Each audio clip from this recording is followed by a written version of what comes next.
Hello, it's 24th of June 2017 and this is episode 34 of Scavenger's Hoard, a Star Wars podcast. I'm Rachel. And I'm Kirsty. We're here to deliver a regular rundown of Star Wars news, analysis and commentary with a focus on the sequel trilogy and the future of the saga. Now, normally at this point, I would ask Kirsty how her week in Star Wars has been, but right now I want to say that this is our second chance at recording this podcast because the first time it only recorded Kirsty's side of the conversation.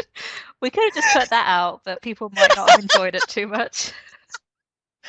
Oh no! You've never seen his face of mortification, like my face of mortification when I opened up that file in Audacity. Aww. I was like, no!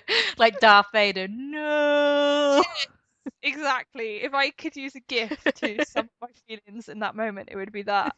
But yeah, I'm just hoping and praying that it doesn't happen again because I do not trust this software as far as I can throw it now. Aww. It's like all trust has been broken. It's honestly like a podcasting rite of passage. I figured it would happen to us at some point, so we're in the club now.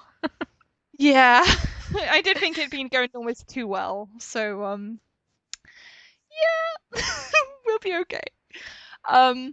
But yeah, basically this is going to be a streamlined version of the show we originally recorded because we had previously recorded for about 3 hours. Admittedly, parts of that was just our informal conversation, but it was still a pretty meaty podcast.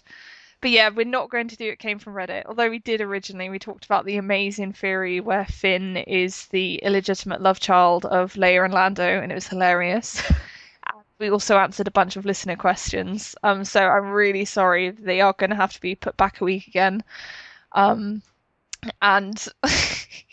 yeah, so I think we should just go from here into my quick review of the Book of Henry, which is the Colin Trevorrow film that we had quite a big discussion of last week when we were basically questioning whether Colin should even direct episode 9 given his track record in terms of just the quality of his films and also the sexual politics of them. Obviously that whole discussion seems really quaint now that we have the whole situation with the Han Solo movie. But nonetheless, I still wanted to see the Book of Henry for myself and get a feel for it, and essentially reach my own opinion because I don't like to be told what I should think by reviews and stuff. And it's not a great film, but I did think it was better than some people were saying because people were comparing it to stuff like Tommy Wiseau's The Room and Birdemic, and those are notoriously bad and incompetent films. And The Book of Henry isn't incompetent. It has some good performances and it's quite technically accomplished. And I do think it has elements that actually make Colin Trevorrow look quite good as a filmmaker, but it also has elements that make him look quite bad as a filmmaker. So, mixed bag. Yeah, I mean, I'm glad that you had a more positive experience watching it than some of the reviews have suggested, because no one wants to sit through a terrible movie unless you're kind of watching it from like that morbidly curious angle.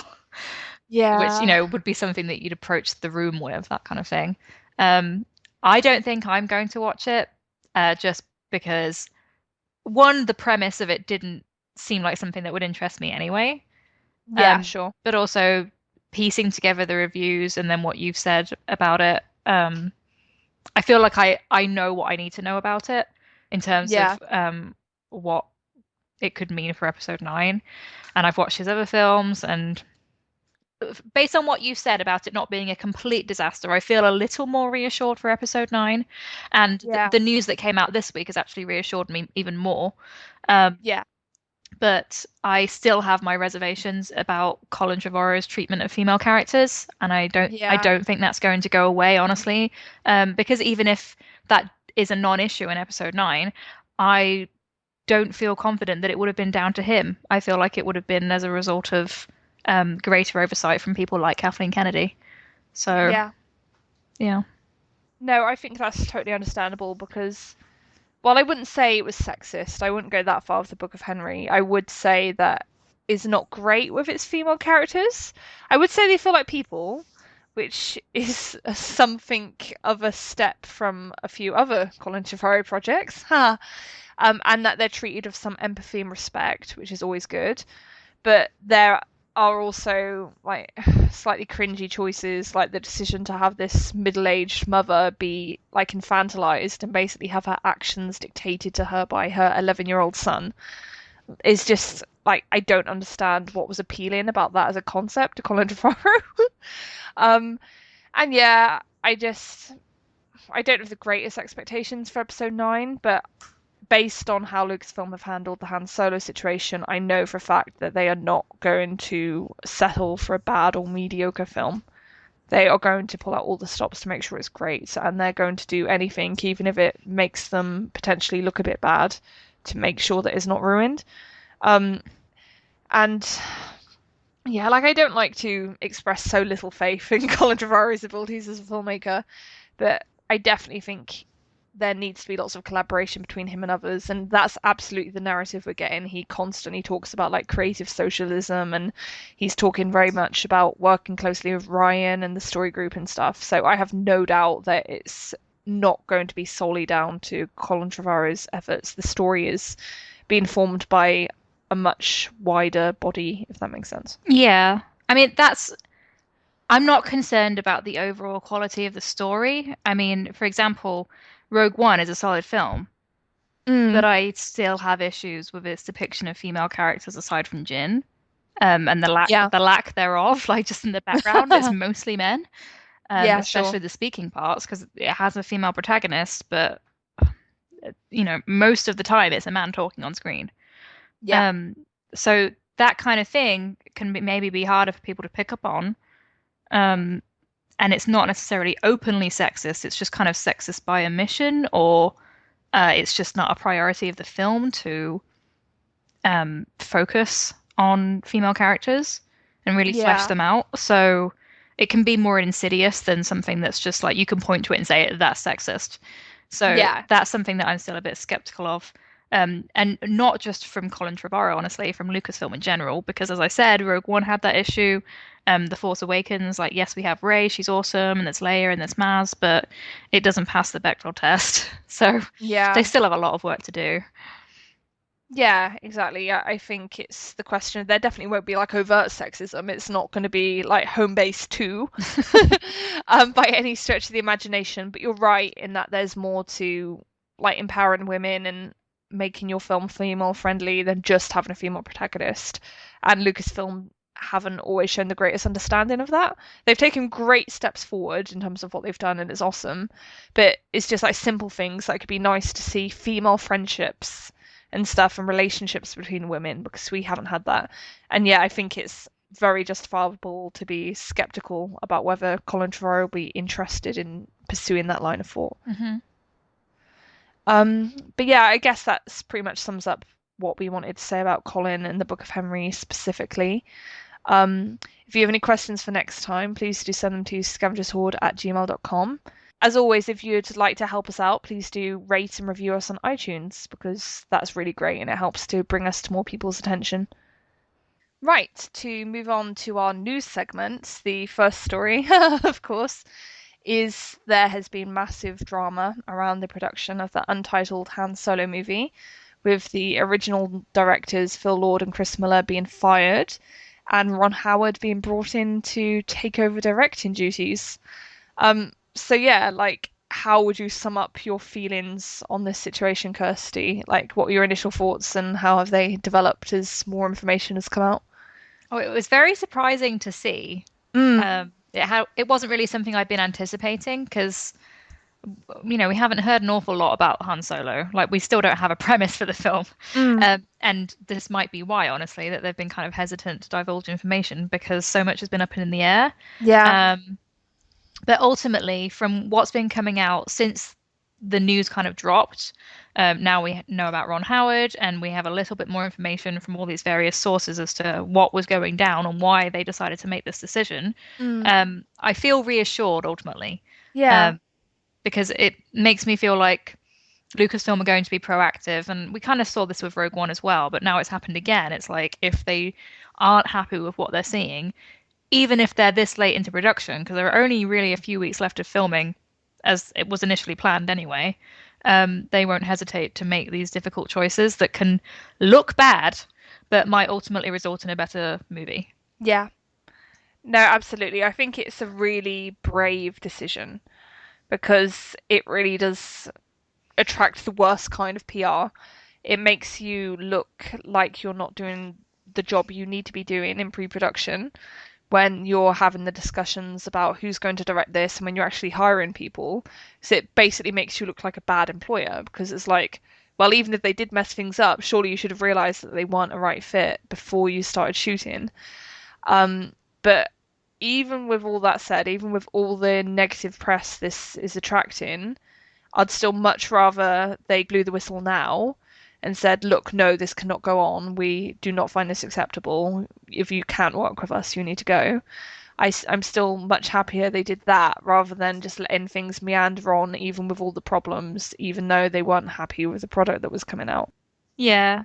And to be fair, I'm guessing I'm choosing to be like glass half full and think that because it took this long, it means that it really was a last resort to fire them. Yeah. And they really tried to work with them and kind of meet in the middle and try to iron out whatever disagreements they had. Like if these sources that we're going to talk about later are on the nose, Mm. there were obviously tensions about things around the characterization, how much improvisation was going on versus how strictly they were adhering to Kasdan's script, Mm. and what the overall tone of the film was going to be. So I think because it doesn't look good, I really think Lucasfilm tried their best to work with those directors, and ultimately it just hasn't worked out. And it's a creative process, so we can look at it and say, well, why didn't they know this from the start? Obviously they're very distinctive directors with it's a very easily recognizable visual style. And when we'd heard that they'd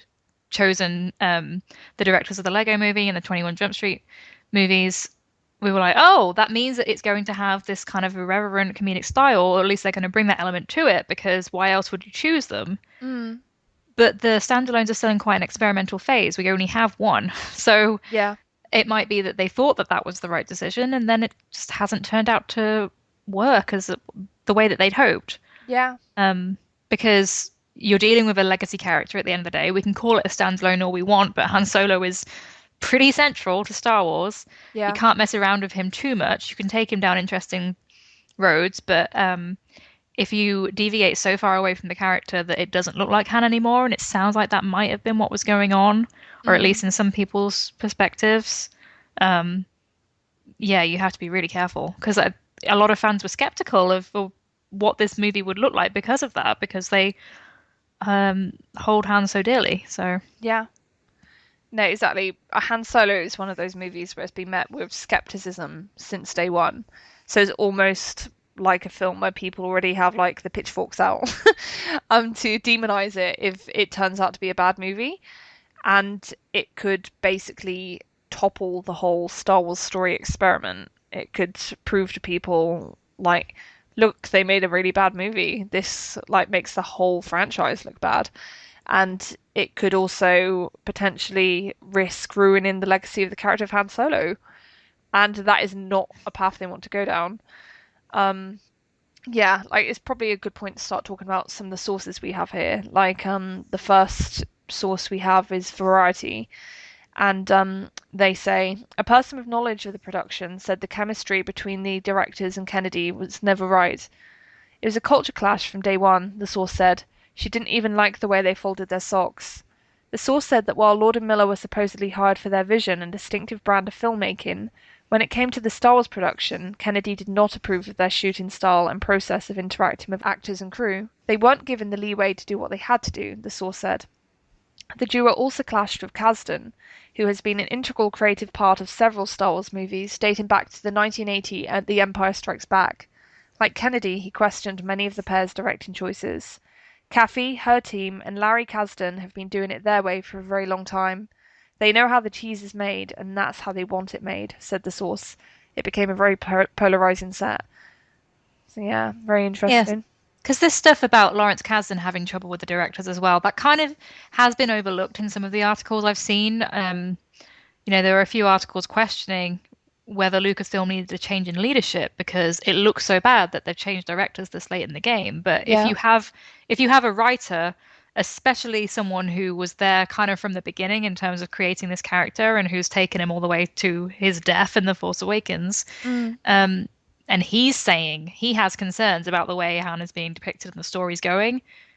It's good for her to listen to that. Yeah, Like I think that Kathleen Kennedy is making the right decision there and siding with Kasdan because he arguably understands the character better than anyone else. exactly. Yeah, like I absolutely trust Kasdan, and I don't mean to denigrate or offend Lord and Miller because they're clearly very talented. They've made lots of well-received movies, and I personally really love the Lego Movie. But ultimately, if it comes down to having to choose who I regard as the custodian of Han's character, that is going to be Lawrence Kasdan. Is going to be the guy with the decades of experience and investment in this character. So yeah, I think if he had problems with how Han was being handled and how his script was being handled, which is probably the real crux of the issue, then I'm probably going to be in his corner. I don't think it's possible to say either side was completely to blame and the other side is perfectly innocent and had done nothing wrong.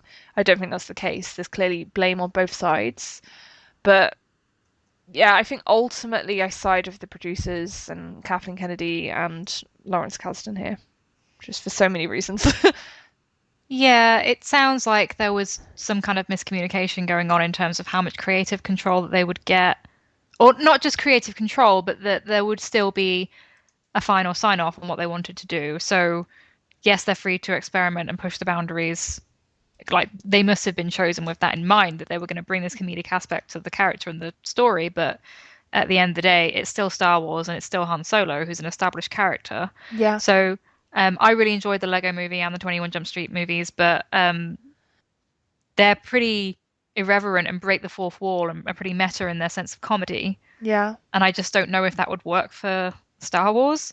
And Yeah. Han, it's thrown up kind of interesting discussions about who Han is, because obviously fans all have their own interpretation of the character, but I never thought that he was particularly comedic. Mm. He's sarcastic and kind of bitter and rude, and that can be funny in the context of a scene, but he's not like the guy, he's not a clown Yeah. or like the guy who's laugh out loud funny. Yeah. No, So that's totally right. It's so I think ultimately Star Wars, it obviously has humor, it has really funny parts. Like I love the stuff with C-3PO in the original trilogy.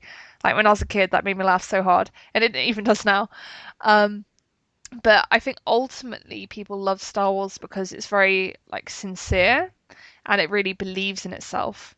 Like the original Star Wars, the reason people loved it so much was because there was just so much like heart and genuine like belief in the material. Because it's like Mark Hamill says, like he didn't approach it as like a campy, silly like sci-fi movie. He tried to approach it with as much genuine like emotion and investment as he could, given the fact that his character was obviously an archetype rather than this like fully realized dramatic persona, if you will. And I think that really resonated with people. That's why people cared and why people latched onto it so much.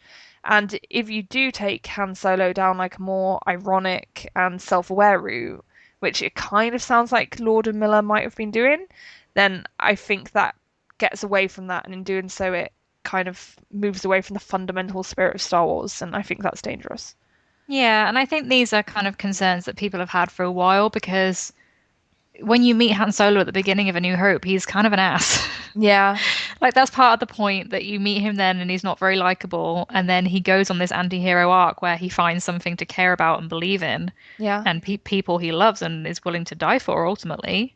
Mm, So I've always been a bit concerned about what they would tell us before that happens because he'll be the protagonist, but is he going to be likable and compelling or is he going to be a dick? Like, mm, and can you give him likable attributes without retconning what we already know about the character's journey? yeah. So, it sounds like they were going a bit too far. I mean, the Star Wars Newsnet article, Mm. um, says that they're comparing what they were seeing of Han's character to Jim Carrey's performance in Ace Ventura, which Yeah. makes me cringe because that's not Han. No. And it sounds like Alden Ehrenreich himself had concerns about that too.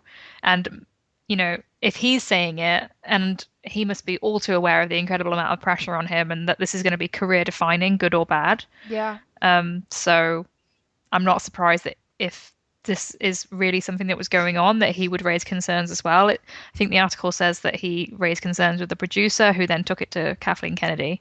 So if multiple people were coming to her, like you've got the writer and the central actor saying, hey, something else is going on here, you might want to look at it and see if this is actually what you're going to be happy with. Yeah. It sounds like there really was grounds for a big shakeup.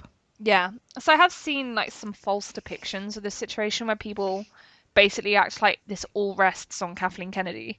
Like she went in and she thought the footage was bad, and so she made the decision to like fire Lord and Miller on the spot.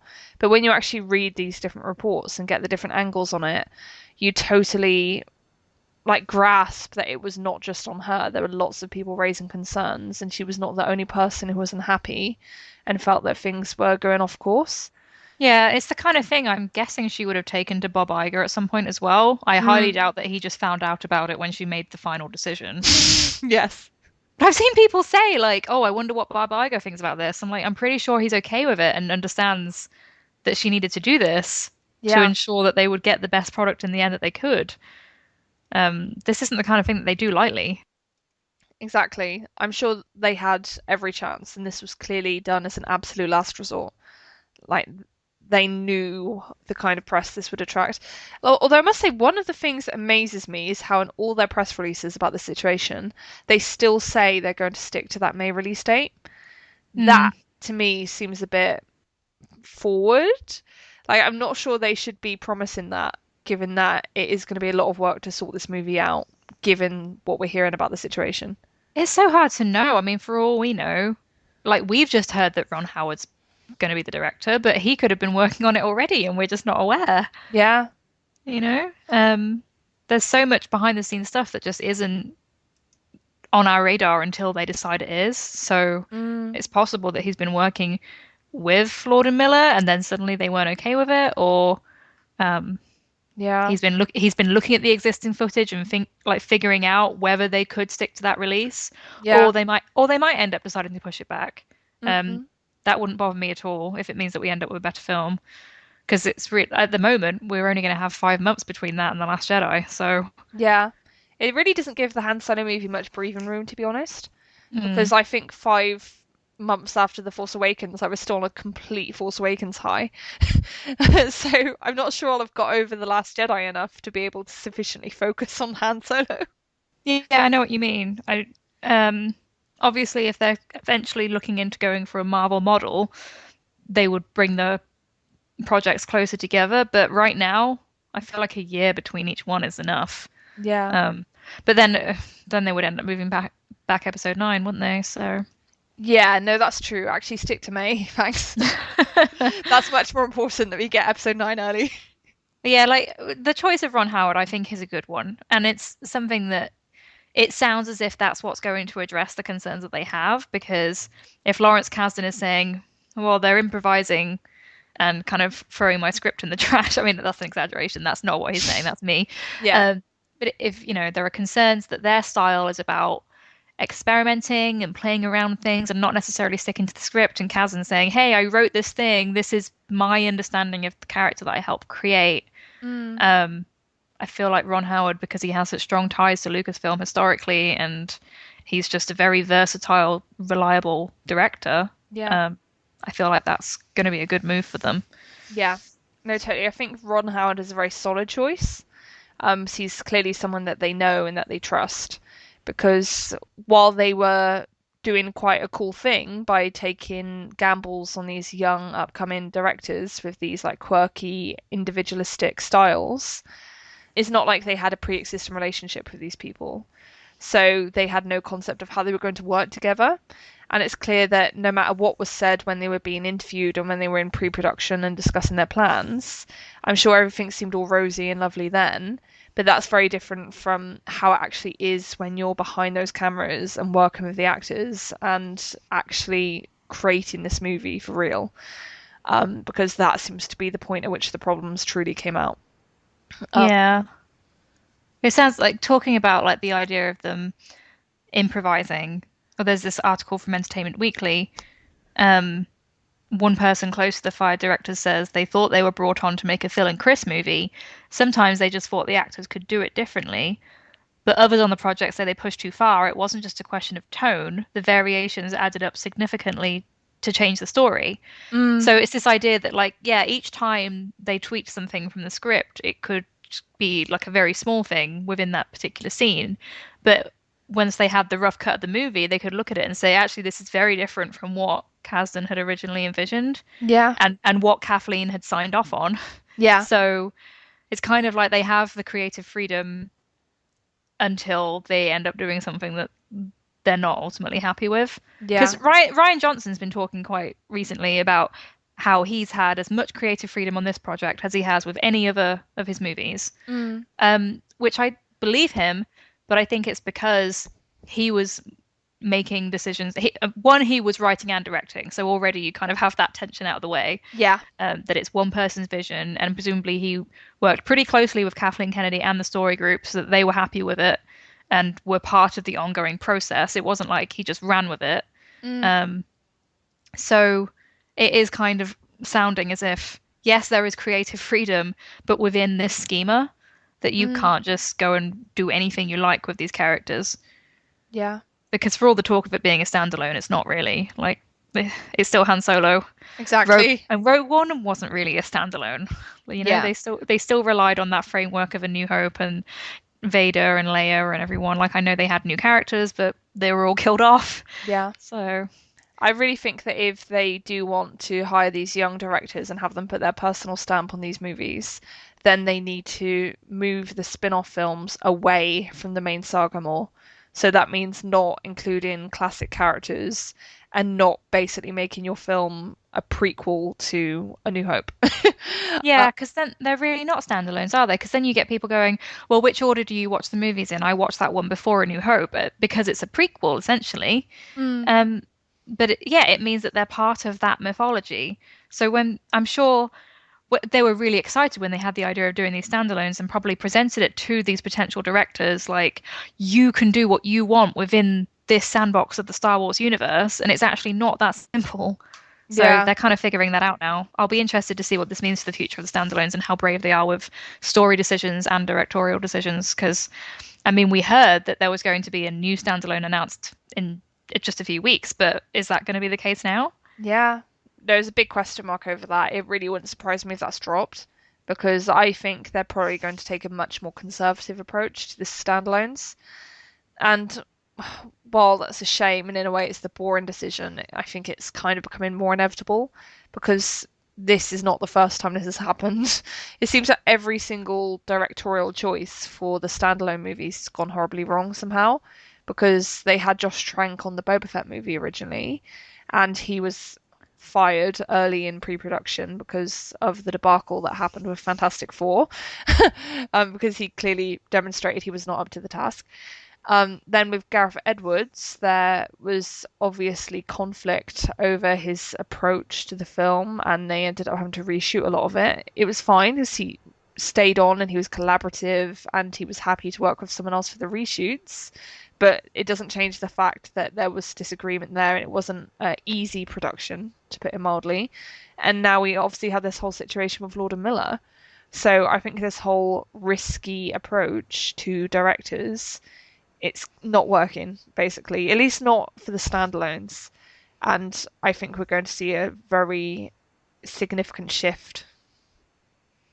Yeah, I do wonder how much of the general public is actually aware of the stuff that was going on with Rogue One, because it's not like they ever formally announced that Tony Gilroy was coming on. Yeah. Did they? I mean, think so. No, he's not even officially credited for it. Right. They tried to downplay the significance of the reshoots, as you know, we talked about as that was happening on the podcast. But Gareth Edwards, obviously, as you said, like, has a different approach to it and was happy to stay on and give interviews and be at the premiere and act like he was the sole director, but we knew that Tony Gilroy was there working on stuff. Yeah. But some things happened this time that Lord and Miller obviously weren't willing to be like, yeah, okay, we'll stay on for the reshoots and we'll work with Ron Howard. For whatever reason, it just wasn't coming together. So they kind of had to make this announcement and say, yes, it's going to be a different director, and I'm really interested to see what it means for the end credits. Yes. It'd be very humiliating if they have to credit the film to Alan Smithy. Yeah, cringe. I'm sure it won't come to that. I reckon the most plausible scenario is the one where it's a joint credit, so it's Lord and Miller and Ron Howard. But we will see. I guess it depends how much of Lord and Miller's material is kept for the final film, because they might well go back and review that footage, and Ron Howard might say, well, we can keep a few of the action scenes, but to be honest, based on what I want to do with this material, I think we're really going to just have to go back to the drawing board for most of it. You know, that might well happen. Obviously, I'm sure they hope it doesn't, because that would be immensely expensive. Yeah, if that's the case, I think they're going to have to push it back from May, because that's just too ambitious. Because they've said that they're thinking of doing 7 weeks of reshoots now. Yeah, something like that. I think I saw 2 months was the time period I saw, which is very extensive. That's more extensive than Rogue One. But given the situation, that's not remotely surprising. Yeah. So it'll just be interesting to see what happens from here. Like, ultimately, I'm feeling good about it. Yeah. I admire that they were bold enough to make this choice because, as we've said, it doesn't look good. But if it results in a better movie, it's the brave choice. Yeah. And it's the kind of thing that, yeah, it will be known and talked about from years to come because the Star Wars fans like to talk about this stuff. But if it results in a good story, I don't think people will mind. It will be like, yeah, that was a good decision. Exactly. Like, what would people prefer? That they kept with these directors and they ruined Han Solo? Yeah, it's a hard decision, but I think when you read all these different reports, it's easy to see why they reached it. And I think it's ultimately a case of Kathleen Kennedy siding with like her old friend and the person she has this long-standing relationship with and trusts, i.e. Lawrence Kasdan, rather than these two directors who, while I'm sure they're really passionate and I'm sure they really were infused and desperate to make a great Han Solo movie, they clearly went off script and they clearly did things their way when people were saying, look, could we maybe do with things differently? And ultimately it wasn't working and it wasn't what Lucasfilm wanted, so they had to make a hard call. But I'm optimistic that it will work out well in the end, and I do think Ron Howard's a good person to bring in to fix the situation. And I think most importantly for me, this makes me confident that they're not going to let episode 9 be bad. So for all my misgivings about Trevorrow, I don't for a moment think that they'd hesitate to do something similar with him if they weren't confident that he was doing a good job, basically. I don't think there would be any qualms about prioritizing the film over the filmmaker, essentially. Yeah. It's an interesting time to be a fan, really, because they're kind of figuring out what Star Wars is going to be. Yeah. So it's like, oh yeah, we want it to feel like Star Wars, but what is Star Wars? Is it just enough for it to be set in the galaxy and have planets and characters that we recognize, or is there something more fundamental, like a specific tone, or moral message? Or because there is that within the trilogies, like you can immediately recognize the Skywalker saga, but if they're trying to distinguish these films, and I think they've said before they wanted each one to have its own unique feel. But can you do that in a way where it still feels like Star Wars? Because Kathleen Kennedy's talked about what they were envisioning for the Han Solo film, more like a Western or heist. But there's that crossed with Lord and Miller's sense of humor, which honestly, to me, if I'm thinking of it as the Han Solo version of one of their films, I don't know if I would even consider it canon because it's like almost a parody. Yeah, exactly. It's like you don't want it to be like a sci-fi version of A Million Ways to Die in the West or something. Yeah, it's like an ode to it, but not quite the real thing. So Yeah. doesn't mean it would be a bad film. It's just going to be very different from what we end up with now. Exactly. And I think you really need to be able to buy into these films. You need to be able to accept that this is part of the same universe as the main saga films, even if it is telling a distinct story. And yeah, like if the tone is too different or it's too blatantly a Lord and Miller film, then I think you lose that. And yeah, it's a really fine line, I think. Unfortunately, the recording cuts off here. No one was more frustrated with this than we were. because we felt like we had run every test known to man to make sure this would not happen, but it still did. So please rest assured that we are taking steps to make sure this does not happen again, and that will include cursing our current software to the grave and finding a replacement. So incidentally, if you have any technical knowledge and you know of software that can record both sides of a Skype conversation in a reliable fashion and in decent quality, please do email me at scavengershoard@gmail.com, because you'd be doing me a legendary favour. I think I've basically found a replacement, but it can't help to ask for support and advice from our friends. But yeah, please rest assured that next week you'll get a full show, and that this will not happen again, because I will not let it happen again. Just to get the usual niceties out of the way, you can find me at Star Wars Nonsense on Tumblr, or on Journal of the Star Wars on WordPress, and you can find Kirsty at Bastila Bay on Tumblr, or at Scavengers Hoard on Twitter. Thank you so much for listening, and please do tune in next time. Thank you, bye!